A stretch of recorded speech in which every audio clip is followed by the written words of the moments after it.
mal veut t'atteindre, rappelle-toi qu'il est écrit, qu'il ne t'abandonnera pas, qu'il ne te délaissera pas. Lorsque le mal veut t'atteindre, rappelle-toi qu'il t'a dit que tu vivras. Rappelle-toi, j'ai envie de dire à quelqu'un, les promesses des dieux bien-aimés doivent demeurer dans votre esprit et vous devez les porter comme un manteau. Ne jamais vous séparer de ça. La tunique de Joseph, la tunique bugarée de Joseph, ça c'est pour les hommes charnels. Les hommes comme Judas, comme Lévi, comme Zabulon, des hommes charnels. Ils viennent, ils arrachent la tunique. Ça ce sont des hommes charnels qui voient la tunique bugarée. Mais la tunique des promesses, que quelqu'un dise ma tunique des promesses.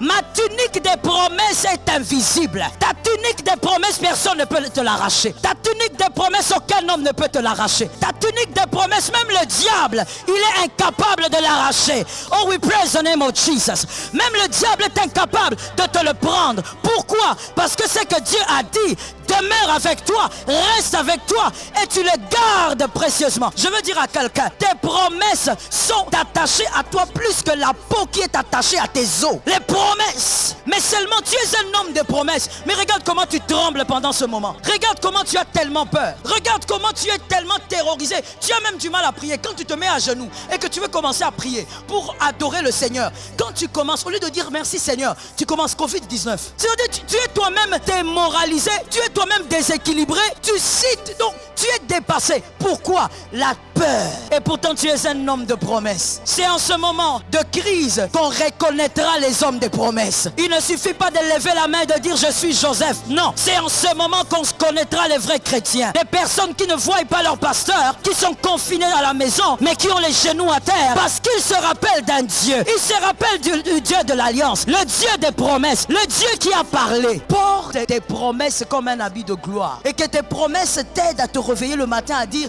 Jésus est vivant, je passerai cette crise. Que tes promesses t'aident à réaliser que Jésus est puissant, tu vas vaincre cette crise. Voilà pourquoi je bénis le Seigneur pour les personnes compris qu'il est important en tant que chrétien d'être autonome spirituellement. Je bénis ces personnes parce que pendant ce confinement, mon frère, même si tu m'appelles chez toi, je viendrai pas rester chez vous. Même si tu me dis viens, je vais prier, je dis restez chez vous, je viendrai pas parce qu'on doit respecter cette mesure. C'est salutaire pour toi et pour moi. Mais pendant ces moments, il faudrait développer cette autonomie spirituelle. Apprendre à prier toi-même, apprendre à lire la parole toi-même, apprendre à aimer Jésus toi-même dans la chambre. Cette période est arrivée. Nous bénissons le Seigneur pour ça. Même si le Seigneur a utilisé un moyen compliqué, un moyen qui a enterré plusieurs, mais c'est un moment pour les chrétiens. Je reviens pour te dire, bien-aimé, et je termine par là en disant, les promesses que le Seigneur t'a faites sont des choses qu'aucune maladie ne peut t'arracher. Je bénis le Seigneur. Les promesses que le Seigneur t'a faites font de toi un homme que tu ne connais pas totalement, réellement. Tu dois donc vivre selon ses promesses, de manière continuelle. Je sais que tu le sais, mais le problème est que pour vaincre la peur, ça doit rester de manière continuelle dans ton esprit. Même si les hommes tombent à gauche et à droite, rappelle-toi de qui tu es. Ne laisse rien t'arracher cette pensée. Ne laisse personne t'arracher cette pensée. Celui que tu es garantit une protection. Celui que tu es garantit une couverture. Oh Lord, we thank Lord. Celui que tu es, même dans la distraction, parce que tu es un roi prêtre, les anges vont camper, même lorsque toi tu es distrait.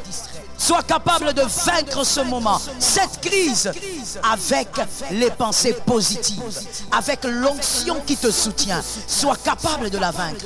Parce que tu es dans cette saison, tu en es donc capable.